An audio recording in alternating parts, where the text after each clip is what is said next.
Buat pendaki, Gunung Semeru adalah gunung yang sangat indah untuk didaki. Namun bagi pendaki pemula, mendaki puncak Mahameru adalah perkara yang tidaklah gampang.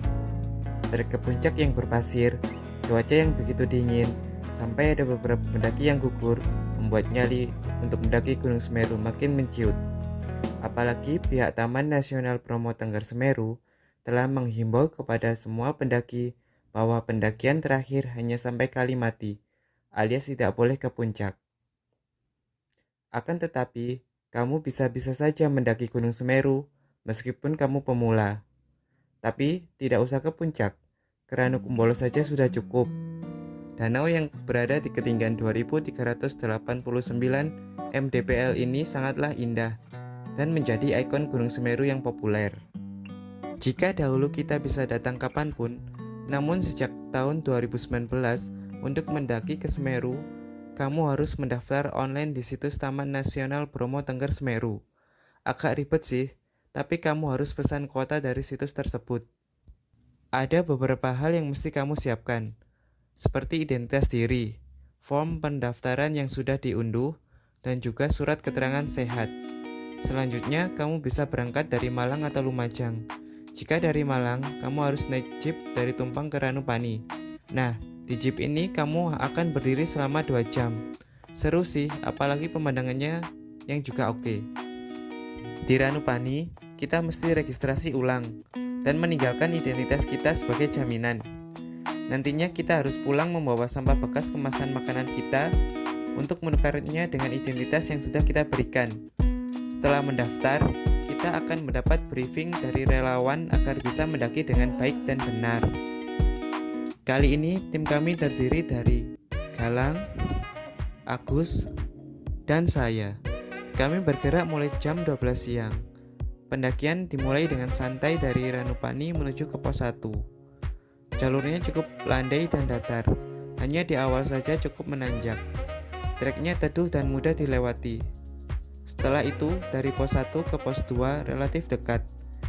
Jalurnya pun cukup landai, mirip dengan jalur ke pos 1. Nah, dari pos 2 ke pos 3 ada jalur naik dan turun namun tidak terlalu curam. Hanya saja jaraknya cukup panjang. Dari pos 3 ke pos 4, jalurnya menanjak dan curam di awalnya. Akan tetapi selanjutnya landai dan bahkan menurun karena sudah dekat dengan Danau Ranukumbolo. Kami sampai di pos 4 sekitar jam 4 sore. Kami istirahat sejenak di sana, menikmati Ranukumbolo dari pos 4.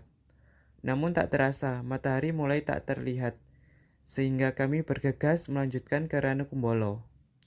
Dari pos 4 ke danau, jalurnya turun terus, sehingga tidak butuh waktu lama bagi kami tiba di tepi danau. Segera setelah itu, kami segera saling bekerjasama untuk mendirikan tenda. Kemudian setelah tenda berhasil kita dirikan, kami mulai mengecek persediaan makanan dan peralatan pribadi kami di dalam tenda. Dan tiba-tiba Agus berteriak HP-nya tidak ada. Saya dan Galang pun terkejut. Kita bergegas membantu mencarinya, mulai dari membongkar ulang ransel dan mengitari sekitar tenda. Namun hasilnya nihil. Dengan raut musam, Agus pun merelakannya. Kita kembali masuk tenda. Kami terdiam sejenak. Kemudian saya berinisiatif untuk mengajak memasak.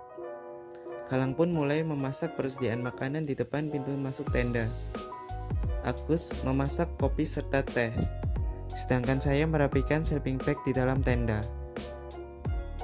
Beberapa saat kemudian, masakan telah matang dan kami pun makan bersama. Kami menghabiskan waktu untuk menikmati langit malam Ranukumbolo dengan saling membahas tingkah bodoh dalam candaan saat di perjalanan. Udaranya sangat dingin, sehingga memaksa kami untuk masuk ke dalam tenda. Di dalam tenda kami pun memakai sleeping bag agar tidak terasa dingin. Namun tak sampai 15 menit saya pun tertidur. Sekitar jam 4 pagi saya terbangun. Udara masih sangat dingin. Saya mendapati Agus dan Galang masih tertidur dengan nyamannya. Saya mencoba berbagai cara membangunkan mereka, namun tidak berhasil. Saya pun memutuskan membuka tenda. Udara di luar yang sangat dingin masuk ke dalam tenda, memaksa Agus dan Galang terbangun karena dinginnya menembus kehangatan sleeping bag mereka. Kami pun memutuskan untuk membuat kopi dan teh. Akan tetapi, kopi dan teh yang telah panas pun tak terasa pada tangan kami. Beruntungnya matahari segera terbit. Percikan sinarnya mulai nampak di balik bebukitan, sehingga udaranya mulai menghangat.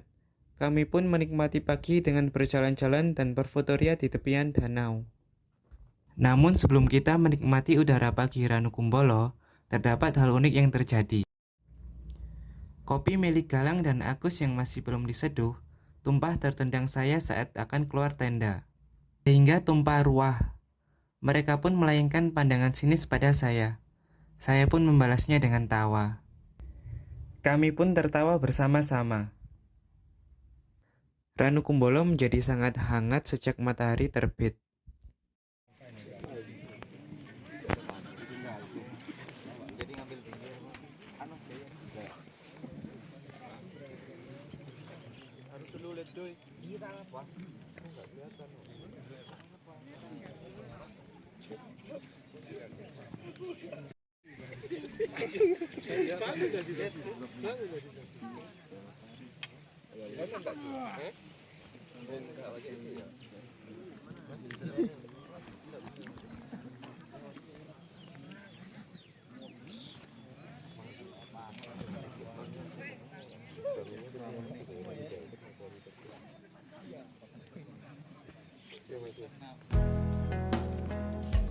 Kala itu, pukul 8 pagi, kita berkumpul untuk satu tujuan. Kau bawa apa yang kau punya. Aku pun demikian. Kadang, kau pakai apa yang bukan milikmu. Aku pun demikian. Panas, terik matahari, kabut tebal, debu pasir, takkan membekas. Kalau di lidah, bukanlah masalah. Ketika hatimu setangguh air, yang akan pergi kemana saja, yang akan menerjang apapun bentuknya. Kadang handphonemu hilang, kadang minumanmu tumpah, keringatmu pun demikian. Tapi dinginnya malam akan berubah menjadi hangatnya pagi. Gelapnya malam pun akan berganti terangnya pagi.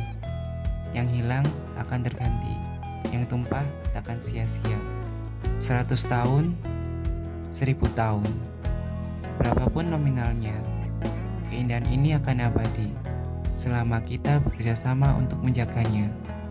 Ranukumboloku.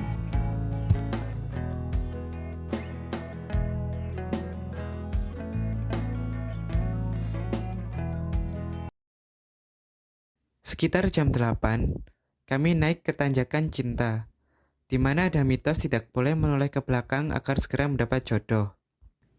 Dari menyusuri tanjakan cinta, kami akan sampai di titik di mana kami bisa menyaksikan Oro-Orombo, yakni hamparan bunga verbena yang luas di depan mata. Pemandangannya sangat keren. Jika beruntung, teman-teman dapat melihat puncak Mahameru dari sini. Namun, perjalanan kami tidak hanya sampai sini. Nantikan di video selanjutnya. Terima kasih.